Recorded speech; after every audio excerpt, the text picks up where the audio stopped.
Yo, oh, what is up, everybody? Welcome back to another certified banger. Where, as you can tell by the title of the video and now by the jersey, we're talking about the Northwest Division in the West. As you can tell, it has Northwest in the name. Anyway, today we have a very interesting. I think this is like a typical division. Like we want, like you have your good teams, and then you also have your really bad teams. It's like when it comes to about as it's about as like normal as a division. You got your top, your medium, your like literal average, your below average, and then your trash. But yeah. Starting off, well, actually, before we get into it, please leave a like and subscribe. More of these videos will be coming out, including predictions, and also I want to start. I want to get in better shape personally, so fairly soon. Um, I think next week at the latest, because that's when I'm off. Next 2 weeks, I will be releasing a vlog series, I guess you could say, about me training. Basically, just training sequences. I play tennis and basketball, so a lot of that incorporated with a little bit of football, or maybe a lot of football. I don't know, but I will maybe some training vlogs coming up. Yeah, if you want to see stuff like that, or just just typical NBA content, subscribe here. If you want to see NFL content, go over to my other channel, 100 Yard Expert. There I will be releasing NFL content starting. Well, I have content up there. I haven't posted in a while, because I don't know why. But really because I got lazy. But anyway, please leave a like and subscribe here. If you want to see NFL content, go over there. Leave a like and subscribe over there. So now, starting off in the Northwest Division, we have the Minnesota Timberwolves, the team with the #1 overall pick in this last draft, and with that they took Anthony Edwards. And well, granted, I was gonna say this leads me to this question, but yeah. So the format that I do this is I ask 2 questions about each team, and then what to expect from each team. So my question #1, kind of influenced by the Edwards decision, not really. Well, kind of. He factors into this is who will step up as the #3 on this team. And the second question is, can the defense finally step up? So, starting off with the first question, who will step up as the small forward? Right now on this team, it is Josh Okogie, Anthony Edwards, and Jarrett Culver. So when looking at these 3, the easy solution for me is Anthony Edwards. But the only reason it wouldn't be is if Anthony Edwards plays the 2 with D'Lo at the 1 and Rubio coming off the bench. I think, at least according to the ESPN depth chart, they have Rubio at the 1, D'Lo at the 2, and Edwards at the 3, which I think is the best lineup if you're going for starting 5 power, starting 5 star power. That's the best lineup to go with. But I honestly think a better lineup might actually have Rubio coming off the bench and having that playmaking. Well, actually, no, I think that is the best lineup, having Rubio starting playmaking for Cat. Granted, D'Lo does run a lot with the ball in his hands, so I don't know how that fit's going to work out, but I think either way, there won't be too much of a change for Rubio and maybe the overall success of the team. Who it would change is who would be the 3. If Rubio's starting, well, then clearly it's going to be Edwards due to his potential. He has the offensive threat that Koji and Culver haven't really shown. Like, they haven't been great. They haven't been good NBA players. Like, they've not been good, and that hurts me to say because I love Jarrett Culver, mainly because he went to Texas Tech. But I think Edwards would be the clear start. If you're starting Rubio, then you're gonna start. Well, the 2 guarantees for this starting 5 are Cat and D'Lo. Other than that, it could literally be anyone.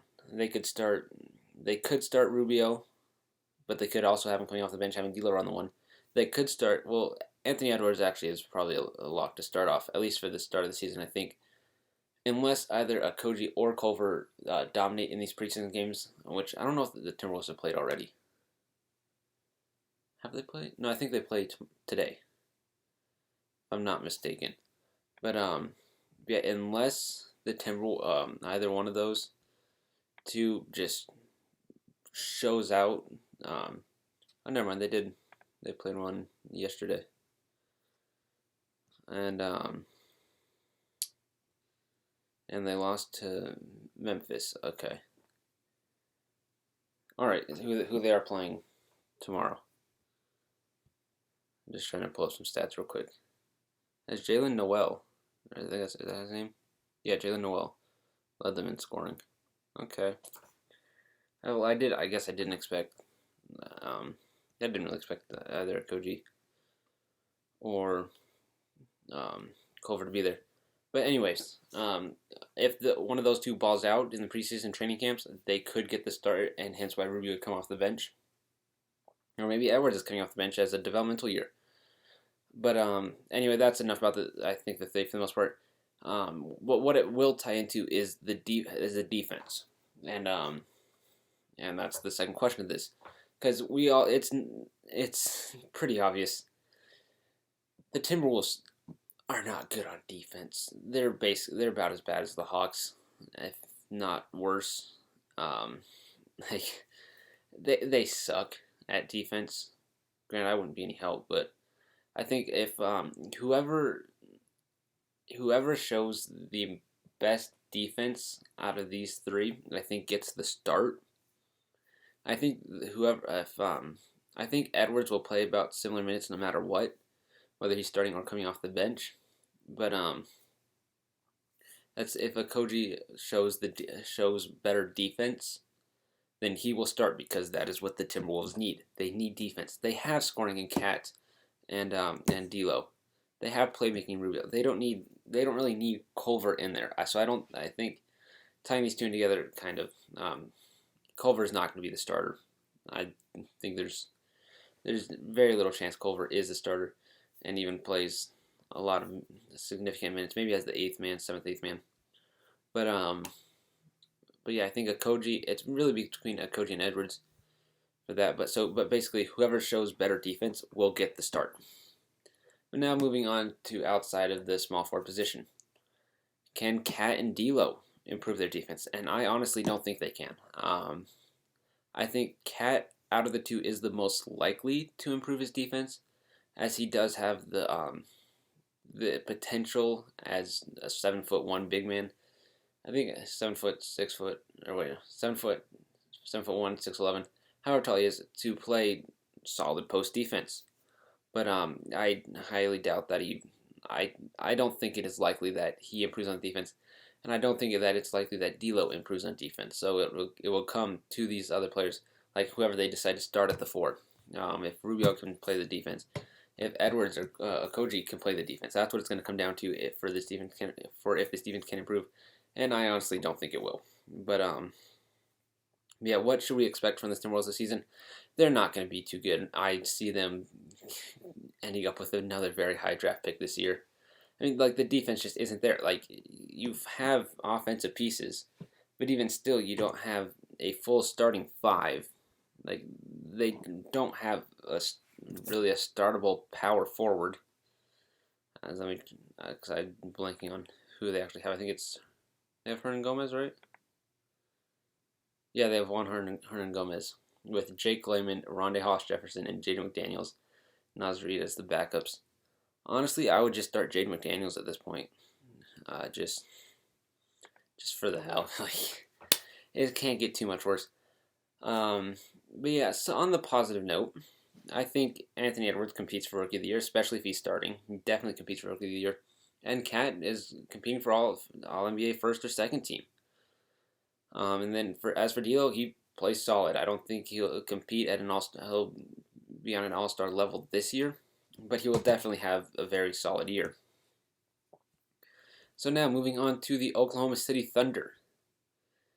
My two questions here are: can Shai be the star of this team, and who will be the number 2 of the future, more likely? And then, of course, what to expect. So just a quick, like for the Oklahoma City Thunder, this season's really just to see what Shea can be. At least that's how I would take it as the Thunder. Like, what can Shea do as the star of this team? That's what it's going to be. And so this is the developmental year. I think they should move on from Al Horford as soon as they can, whenever that ends up being, and get him and trade him for maybe a first round pick or another promising young piece, maybe like a second. Maybe like a late first round piece from this last draft class or a couple draft classes ago. Whatever it ends up being, I would move on from Al Horford for a lot of potential as soon as you can. But so can Shea be the star? I think absolutely. He has shown immense potential over the last 2 years, and it's honestly been so much fun to watch him. I think that Shea competes at it. I think Shea's a fringe on the All Star game. I think he can absolutely make the All Star game because who else on Oklahoma City is going to take the shots? Hamidou Diallo? No. Lou Dort? Maybe. We'll get to him in a second. Same with Baisley. But the only other offensive threat right now is Al Horford. Like, Al Horford will probably look like the Thunder's second best player behind Shea. I think Shea's going to dominate this year. The Thunder are going to struggle, which won't help him get into the All-Star game. But Shea's going to dominate.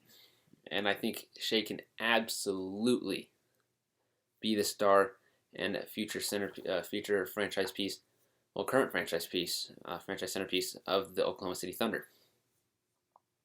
So that leads me to the second question: who will his number 2 be, based off the players they currently have on this team? And I have 3 candidates for that. I have Lou Dort, Darius Baisley, and Theo Maledon. They are all ranked in order of how I think, more likely I think, or how likely I think they will be. You get the idea. Let's start off with Theo Maledon. Theo was a second-round pick this year. Has a lot of potential. He has a lot of potential. Foreign player that we know a bit about, but again, there are a lot of question marks, about who he is as a player. But I expect he will start off. He will play some games in the G League, I believe, this year. But I definitely expect him to play quite a few games on the NBA roster. And I think he can develop into a running mate with Shea, have Maledon run the 1, Shea the 2. And absolutely can happen, maybe like a CJ Dame backcourt, but like flip positions. Anyway, I think Theo Maledon can become the potential number 2 on this team. I just don't think it's as likely as these other two. I think Maledon could be a starter on this team. I just don't think he'll be the second best player on this team. Next, Darius Baisley. Baisley also, again, has a lot of potential. I currently don't know his stats, but let's see. So he played 61 games. In 18 minutes, he scored 5 points, 34% from 3, only 39% from the field, 4 rebounds, 7.7 assists, 0.4 blocks, and 0.7 blocks, 0.4 steals. So he does show a lot of potential. There's a lot of room for development. I think he can end up being a stretch 4 for this team, but honestly, not too much else. Maybe on the defensive end, he can definitely contribute. I see like the blocks aren't horrible. He is a 6'8" power forward, so I guess I don't know what I'm trying to say here, but yeah, I think he can develop as the stretch 4 starting this year, as he will have a lot of shot opportunities. But yeah, I think it'll take a lot of development, as it will for all 3 of these players. It'll take a lot of development. But I do like what I've seen from Baisley, and I do think he can absolutely develop into the number 2 on this team. But again, a lot of development. And finally, we have Lou Dort. I think Lou Dort, out of the current players on the team, I do think the real number 2 will come from the draft this year or in the future. One of the 17 first-round picks will be the real number 2. But as of on the team right now, I think Lou Dort absolutely has the most potential. As we saw in the Rockets series, where he doubled his points per game. I don't remember any other stats. I just remember seeing that and being fairly impressed. But his defense is one of the best defenders in the league. If I'm speaking honestly, I think he's absolutely one of the best defenders.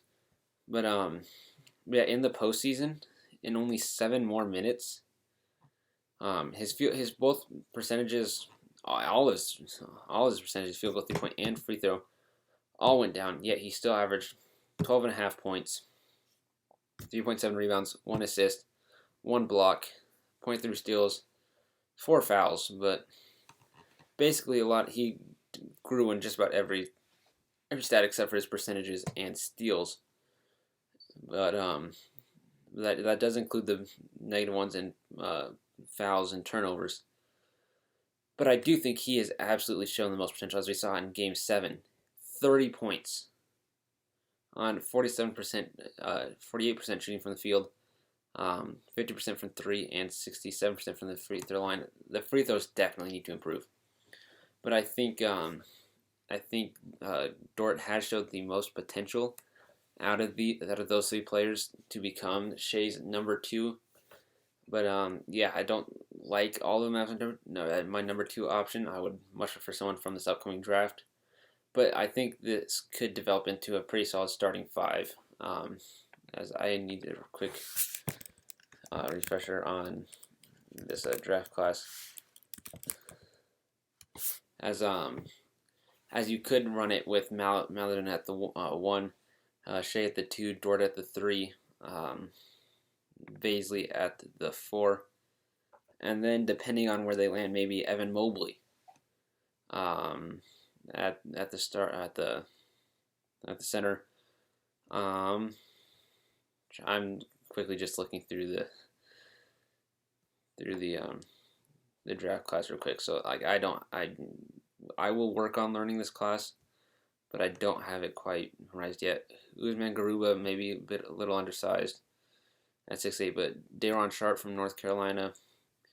There's a few center options depending on where they land in the draft, and then have that be a starting 5, and I would absolutely love that starting 5. If these 3 players develop, and Shea too, if he shows that he can be the number 1, plus these 3 showing that they can develop into solid NBA players, and then you take ideally Evan Mobley to be the center. But yeah, I would absolutely love that. But what to expect from the Thunder this year? Not good. They're going to be down there with the Timberwolves, if not even lower. Yeah, one of those draft picks will definitely be a top 3 pick. We did doubt them last year, but unless Al Horford has a breakout season, it's just not going to happen. They're going to suck. I think, as I mentioned, SGA competing for an All-Star game. But outside of that, it's not looking too good for the Thunder. Moving on to the top 3 teams, clearly in this division. The Trailblazers, Jazz, and Nuggets. Starting off with the Trailblazers. My 2 questions here. Can Dame and CJ finally win? And my second one is, I didn't have too many questions about this Blazers team, so I came up with how good will Melo be off the bench? That's my expert question. So can Dame and CJ finally win? This is the question people have been asking for a while now. They came close 2 years ago. Were not really close last year, though they did make the playoffs. I think they can return to... They will not be the 8th seed again, I don't believe. Will they be the 3 seed again? I don't believe they will either. I think they'll fall somewhere in there. Right now my money is on the 6th seed is sixth, fifth, fourth, anywhere from like fourth, fifth, or sixth. I have the Trailblazers landing, and I think Dame will play amazing this year. I think it's a very very great roster um, that the Blazers have built. I think CJ will continue to be a great supporter to Dame, but it will also come from this forward depth that the Blazers have. Like, it is so good that Carmelo Anthony coming off the bench after more than likely coming off the bench after his amazing game last night. Um, I think I think this team is very well built. But talking about how good will Mel be off the bench, I expect to see a slight dip in Mel's numbers as he is coming off the bench. But due to the fact that the Blazers are just so deep, I mean, your two starters at the four positions are Derrick Jones Jr. and Robert Covington. Is Melo about as good as both of them? Yeah. I would definitely see Melo starting at the 3 or 4 with Derrick Jones Jr. coming off the bench and sliding Covington down to the 3, or just having Melo play the 3. But that's probably would be the roster I would go with. But Melo can also definitely lead the scoring off the bench with Gary Trent Jr.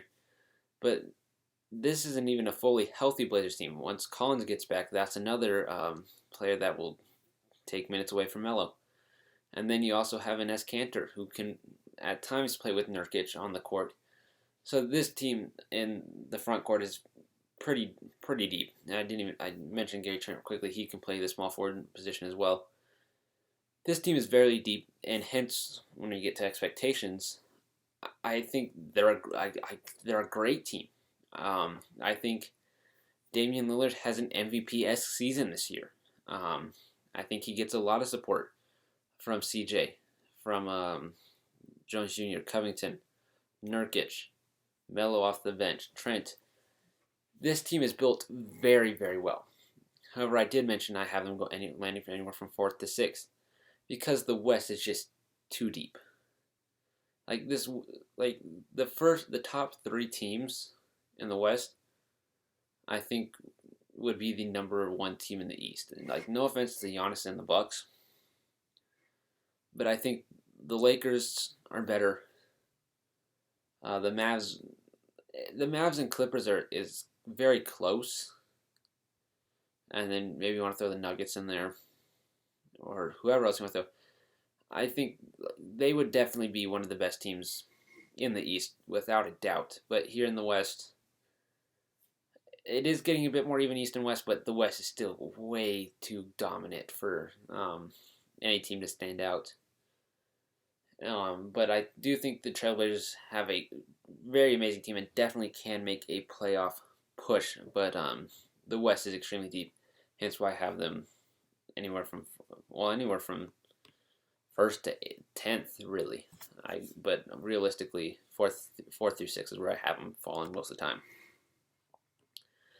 Next, on to the Utah Jazz. My 2 questions here, again, tie very heavily into each other because I'm creative. Can Mitchell and Gobert be enough for this team? And if not, who can support them? The answer to both these questions is no. It's this is as simple as an answer as these are very simple questions. I think, is Mitchell and Gobert enough? No, they're not. The Jazz, I think there's no question about it, are a defensive oriented. They're focused on defense. There's you can't look at this roster and say, oh yeah, there's offensive potential here. There's just not. Okay, this team is built around defense. I mean, Mike Conley thrived on the grit and grind Grizzlies. Donovan Mitchell was drafted by his defense. Bogdanovich might be the exception to this. He's not a great defender. However, Joe Ingles is. Joe Ingles is a very good defender. Then Royce O'Neal, great defender, was tasked with guarding James Harden. And then Gobert, maybe, I think at worst, the 3rd best defender in the league. But yeah, is Mitchell and Gobert enough? No, it's just not. it's mainly due to Gobert, as he just doesn't have the skill set that other centers do. It's like I think Jokic would be a great would if it was Mitchell and Jokic. Sorry, Denver. This would be a much better pairing. That would be a much better pairing. Mitchell and Embiid a better pairing.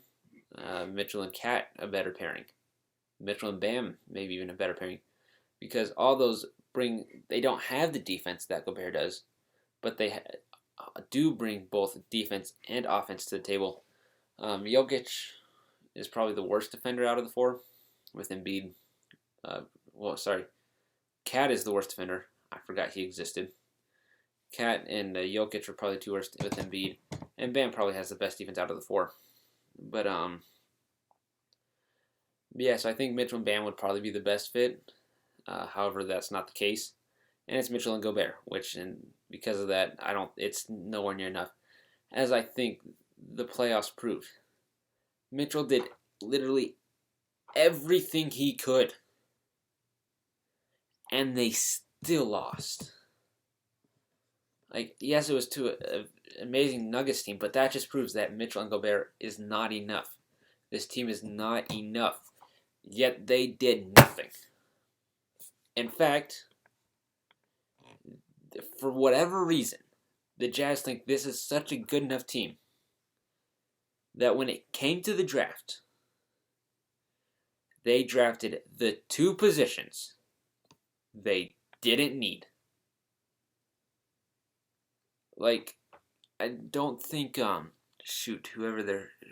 forgot who they drafted at shooting guard. But whoever it was, they didn't need him. And then they drafted Udoka Azubuike, who is literally built like Rudy Gobert. They had one of the worst drafts, in my opinion. But they did trade the shooting guard. I don't remember what for. Or maybe he's just not showing up because I'm looking at the ESPN depth chart and I don't recognize the name of, I would, because it was their first round pick, I think. So I would have recognized it. But anyway, who can support them? No one.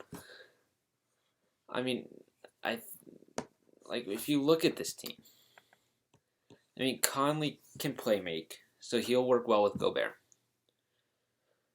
Bogdanovich can shoot, I guess. He's a fine shooter, but he's not gonna contribute. He needs someone like Conley or Mitchell to play make for him. He's not gonna go and play make for himself. The only other option I could really see as support would be Jordan Clarkson, which isn't bad. Clarkson played pretty well in the playoffs. Let me pull up his numbers real quick. Scored 16 points a game in the playoffs. His points increased, his turnovers decreased, his assists increased. He played pretty well in the playoffs. But again, was not enough. But I do think maybe we see this year a lineup of Mitchell, Clarkson, Bogdanovich, O'Neal, and Gobert. I think that is definitely a lineup we see this year. But yeah, anyway, it's just not enough. Will they be a good team? Absolutely. Mitchell and Gobert are good. They're two of the better players in the NBA, in my opinion. But it's not enough for the Heat, for the Jazz. Why in the world did I just say the Heat? I mean, there's literally no correlation. One's called the Heat. The other one has freaking mountains in their logo. At times, I'm just an idiot. But yeah, I don't think the Jazz aren't good enough. The only thing you can really expect is regular season success, as I think Donovan can play at an All-NBA first-team level. I do expect Mitchell to get on an All-NBA team, whether it's first, second, or third. I think he'll definitely be there. And Gobert, I think, can, again, compete for Defensive Player of the Year. But yeah, that's my breakdown of the Jazz. They'll be good, but they're not built for playoff success, I don't think. Finally, the Denver Nuggets. The 3-1 comeback team last. I was hoping they could make the finals. Couldn't quite do it. Wouldn't that have been a finals? The Heat and the Nuggets. Not a single person in the world could have predicted that one. But here we are. And my two questions for the Nuggets are: can Michael Porter Jr. take the next step as we expect him to? And will Jamal Murray continue his dominance? So starting off with Michael Porter Jr., can he take the next step? I think this year it is set up for him to do that. Because when we go and look at the Nuggets lineup, it is actually built similarly to the Jazz, I guess, in the way that no one, people have potential on offense, but it just hasn't shown. Like Gary Harris, 2 years ago, I think it was what it was, played pretty dang well. Had the offensive firepower that the Nuggets needed to succeed. Trying to pull it up.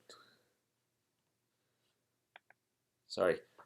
He has shown in the past that Gary Harris, it was 2017, 2018, 17.5 points. How many assists? 2.9, which is his current career high. Shot 40% from three. That's his second highest as compared to 16-17, where he shot 42%. Gary Harris showed that he could have, but then last year he dropped down to 12 points. Or 2018-2019 dropped down to 12 points on 34% shooting from the three. And then last year he dropped down to 10 points and 33% from the three. So Harris has been on the decline and probably not your second best option.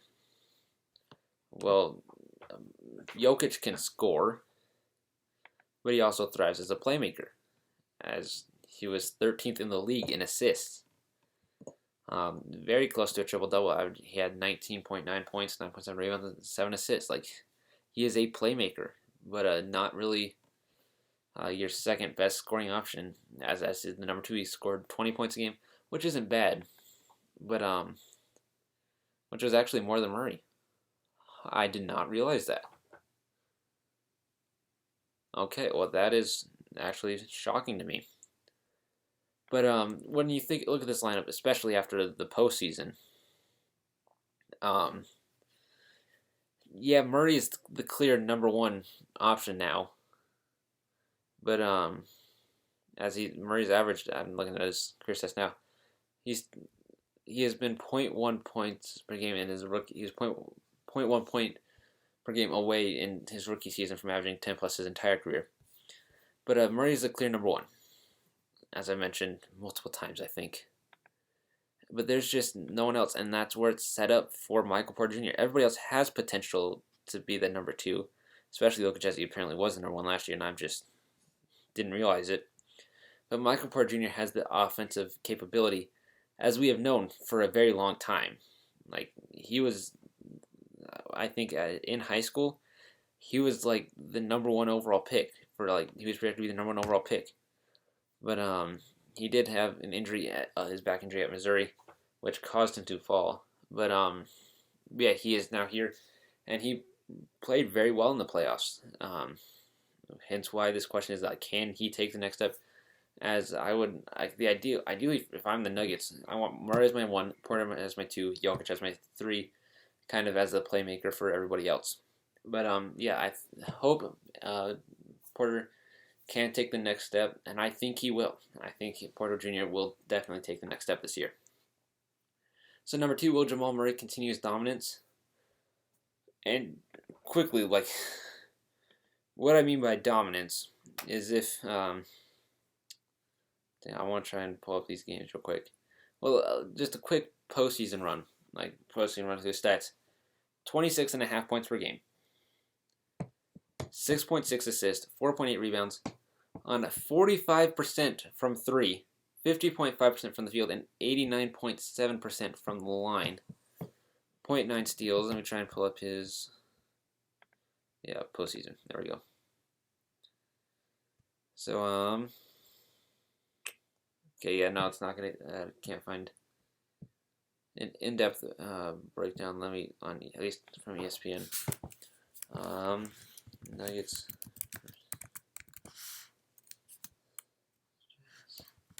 So yeah, so in game one of the Nuggets and Jazz series, Murray had 36 points with 9 assists and 5 rebounds. In game two, Murray only had 14 points. Forget I mentioned that one. In game three, I don't think he did well in this one either. Yeah, he only had 12 points. God, dang it, Murray. You're disproving my point here. In game four, here we go. Here we finally had a good one. 50 points, 11 rebounds, and 7 assists. In game five, Murray had 42 points, 8 assists, and 8 rebounds. In game six, Murray had 50 points, 6 rebounds, 6 assists, 5 rebounds. Finally, in game 7 against the Jazz, didn't actually score too many points. Like this final score is 80-78. Had 17 points, 4 assists, 2 rebounds. That's the type of dominance that they're looking for all year long from Jamal Murray. And I can already tell you, it's not going to be to that extent, okay? Murray's not going to be dropping 50 points every 2 out of 7 games. He's just not. Do I expect him to be the number 1 scoring option on this team? Yes. Absolutely. He now has help from Michael Porter Jr. and Jokic and Harris at times, Millsap too. This team is built very well, but I definitely expect Murray to continue to definitely get into the 20 points per game. Absolutely. I would like to see him get 25 points per game this year. That's kind of what I'm expecting him to get. Speaking of expectations, the 2 I have written are Murray continues his breakout up to 25 points, which is 7 point per game improvement from last year. And I expect the Nuggets to have a great regular season. I think they're just going to dominate this year. I think they'll finish as the second or third best team in the West. But that is really typically just me. But thank you all very much for watching. That's what I got for this video. It is longer, or maybe my last video was just shorter. Well, this is very long. But again, thank you all very much for watching. Please do like and subscribe. If you want football content, 100 Yard Expert will be in the description down below. And I'll see you all later. Adios.